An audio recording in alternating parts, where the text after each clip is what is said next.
13 sekolah menuju SMP 3. Kemudian di SMP sekolahnya 32 yang mengisi rapor mutunya, yang sekarang saya tak tahu data terbaru karena ada sekolah tumbuh lagi swasta. Ya, 26 sekolah menuju SMP 4, kemudian 6 sekolah menuju SMP 3. Ini saya buat data ini berdasarkan data analisis kita tahun sebelumnya ini ya. Ini sekolahnya di 2016. Ini kita masih ada di SMP 1 dan SMP 2. Ya, ini cuplikan data dari atas tadi. Kemudian pertanyaan kedua, apa saja persoalan pendidikan yang dihadapi di wilayah Kabupaten Bintan untuk tiap jenjang pendidikan? Ini baru versi saya, nanti kita melengkapilah mana yang kurang. Masih sedikit sekolah menjadi sekolah model imbas dan rujukannya bahasanya itu di SMP. Implementasi SPMI data tahun 2018 jenjang SD dari 96 sekolah SD 8 baru sekolah modelnya dengan 40 sekolah imbasnya, karena satu kalau SD satu sekolah model 5 sekolah binaannya ya. Berarti lebih kurang 48 sekolah. Untuk jenjang SMP 32 sekolah SMP 6 modelnya 24 imbasnya. Dan juga di tahun kemarin sudah ada juga bahasanya diistilahkan aja di sekolah rujukan yang dibiayai oleh LPMP dan Kemendikbud. Satu sekolah SD, satu sekolah dari kementerian, satu dari LPMP yang dianggarkannya besar satu sekolah itu 50 juta. Begitu juga jenjang SMP, kalau tak salah 2 ya Pak Sabriza ya, tahun yang kemarin SMP 11 dan SMP 1 itu menjawab pertanyaan ini. Nah, kalau memang kurang nanti mohon bantu Bapak Ibu semuanya di mana bandingkan. Nah, ini sekolahnya datanya yang 2019 itu. SD 3 ini peningkatan mutu 3P dari pusat anggarannya 50 juta di SMP 1 dan 11 ini kalau salah ini datanya dari Ibu Perwas, Ibu dia. Kemudian untuk menjawab pertanyaan selanjutnya, dilihat dari capaian 8 SMP data rapor mutu tahun 2018, jenjang SD dan SMP standar Sapras dan PTK baru menuju SMP 3. Terjadi penurunan malah dari tahun sebelumnya. Ya, dari tahun 2017 2018 rapor kita terjadi penurunan. Nah, tapi mungkin di tahun ini karena sekolah awalnya mungkin salah persepsi dalam mengisi rapor mutu sehingga awalnya mungkin kurang kejujuran, tak tahunya kita setelah berkomunikasi yang sebenarnya kita jadi penurunan. Datanya mana? Ini datanya saya tampilkan pada Ibu. Ini yang poin 56 ini baru SMP 3 tadi penurunan memang 2018 ini ya, data kita 2017 ini 4 nilainya turun SMP 3, tetap di rentang SMP 3. Ini SD, untuk SMP-nya ini sama, di Sapras juga sama dengan PTK-nya. Apakah prioritas persoalan? Nah, ini yang belum saya jawab. Seterusnya ke bawah, banyak RK-nya yang mengisi. Nah, prioritas yang mana dari data yang ada tadi?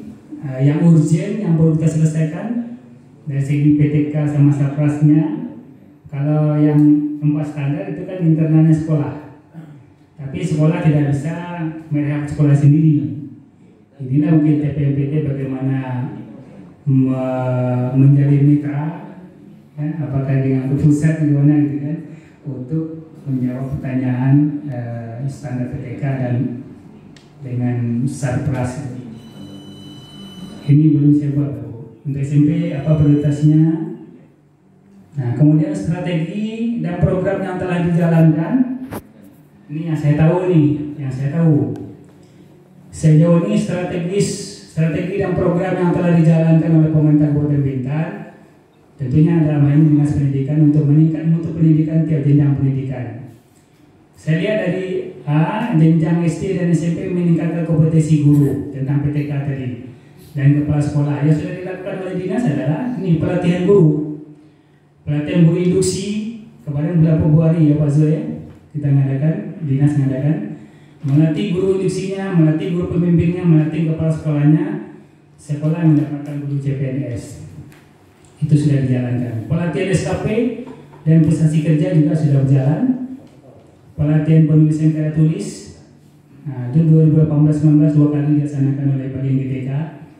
Seleksi guru dan PTK berprestasi 2019 terakhir, masih jalan, 2020 ini belum.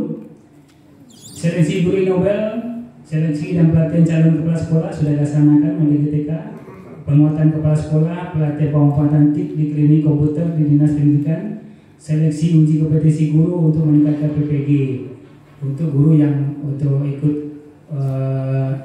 sertifikasi ya. Ini yang saya tangkap saja, ya, yang saya dapat, yang saya tahu informasinya. Kalau mau kurang nanti tolong kita revisi ulang. Itu mungkin Bapak yang bisa saya yang saya orek-orek. Apakah memahami ini bagaimana cara mencapai mutu pendidikan? Apa sekolah memahami persoalan pendidikan yang dihadapi dan tahu bagaimana cara mencapai mutu pendidikan?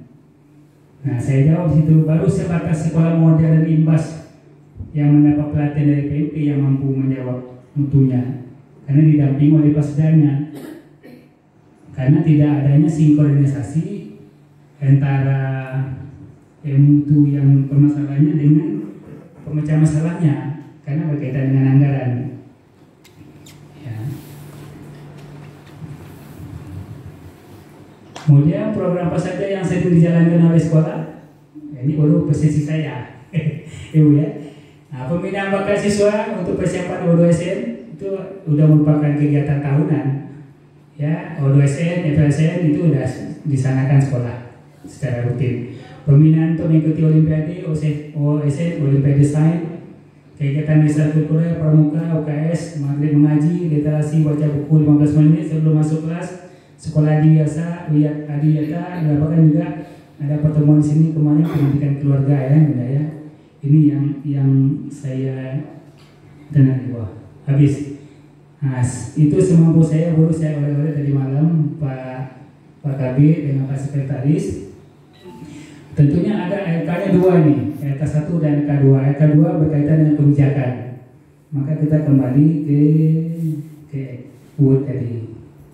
UUD ini oleh pertama. Kalau yang RK 2-nya ini strategi tadi dan kita jawab. Nah, ini juga ada sini sebenarnya strategi dan program telah dijalankan, termasuk juga sampan. Udah di nakoda dinas nih, sampan mungkin saya tambahkan nanti.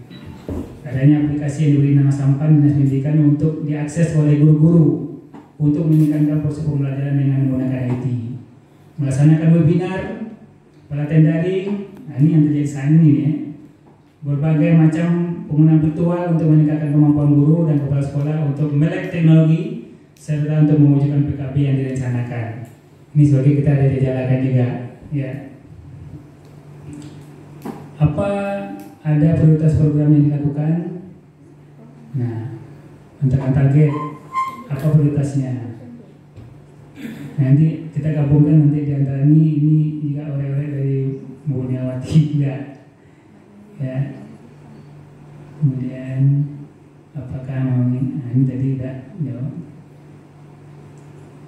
Kelompok saja. Kita lihat yang kedua-nya. Yang kedua ini belum ya Pak. Apakah ada kerjasama yang telah dilakukan antara Pemda terutama dengan kementerian atau PMP? Apa ada, apa tidak? Kan? Sebutkan kerjasama yang telah Anda lakukan dengan Pemda. Nah, ini baru presisi saya Pak. Ditunjuk dan ditugaskan sebagai Pasda Stendi dari Kabupaten. Itu mungkin presisi kita ya Bunda ya. Ya itu salah satu bukti tertulisnya kita tidak ada. Cuma berdasarkan undangan PMP ditugaskan supaya dilatih para pengawas jadi Pasda. Kemudian adanya bantuan dari PMP kepada satuan pendidikan berbentuk sekolah model, rujukan namanya yang diberi dana perangsang. Masing-masing sekolah model dibantu 20 juta yang tahun kemarin. Untuk sekolah peningkatan mutu 50 juta karena sekolahnya satu dari PMP, satu dari kementerian. Nah itu baru Oh, dari kacamata saya mungkin ada tambahan Bapak Ibu, nanti bagaimana kita mendiskusinya sama nanti. Terus bentuk kerjasamanya bagaimana? Apakah ada MOU? Ini saya tahu kosong. Nah, ada atau tidak?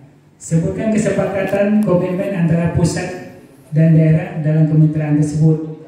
Nah, kira-kira apa isinya nanti belum diisi. Kemudian, apakah pemerintah FMP dalam ini dan Pemda melakukan perencanaan bersama? Jelaskan bentuk kegiatan perencanaan bersama yang dilakukan dengan Pemda dan sebutkan hal-hal yang direncanakan. Rencanakan mungkin waktu di Katupati dalam rangka membuat SK TPPD ya, mungkin ya. Ya Pak Usni ya. Terus pertanyaan kelima, apakah kerjasama yang dilakukan hanya menjalankan program daerah? Jika hanya program daerah, sebutkan. Dan jika di luar program daerah, sebutkan juga. Apa program daerah, apa yang kerjasama dengan pemerintah.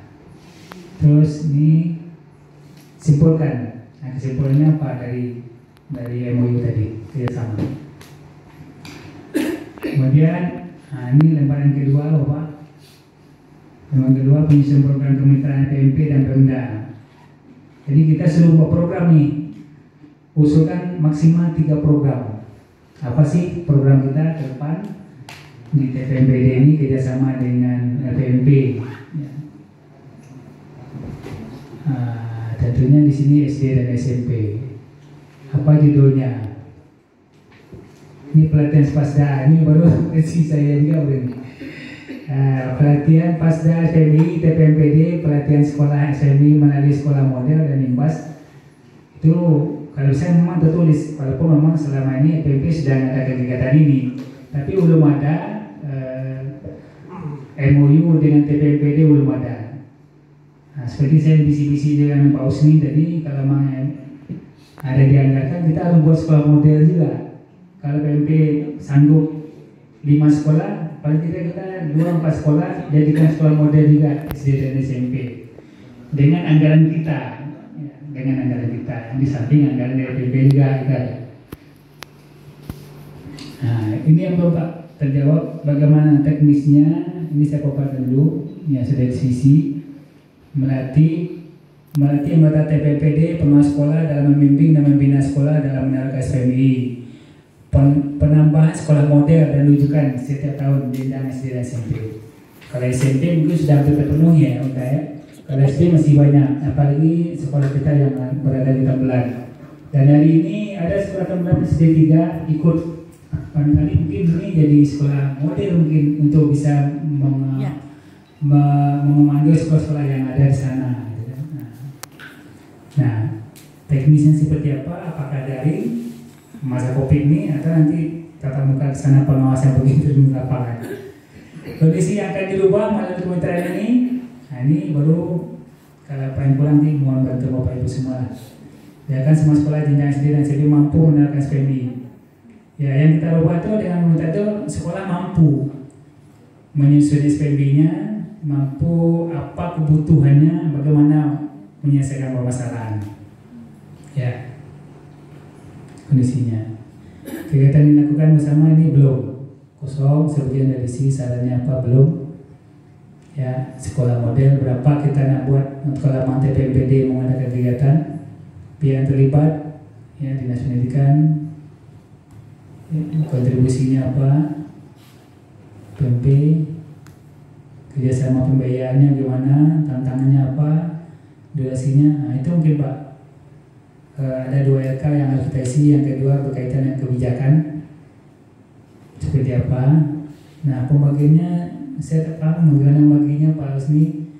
Saya serahkan Bapak lah paparannya secara LK-nya itu supaya cepat selesainya. Mau kita bagi per poin-poin. Yang kebijakan mungkin Pak Sekretariat dengan Pak Abdi lah, yang sifatnya yang bisa bikin pengawas laginya. Terima kasih, itu saja yang dapat saya sampaikan dan saya kembalikan kepada Pak Usni. Assalamualaikum warahmatullahi wabarakatuh. Assalamualaikum warahmatullahi wabarakatuh. Terima kasih Pak atas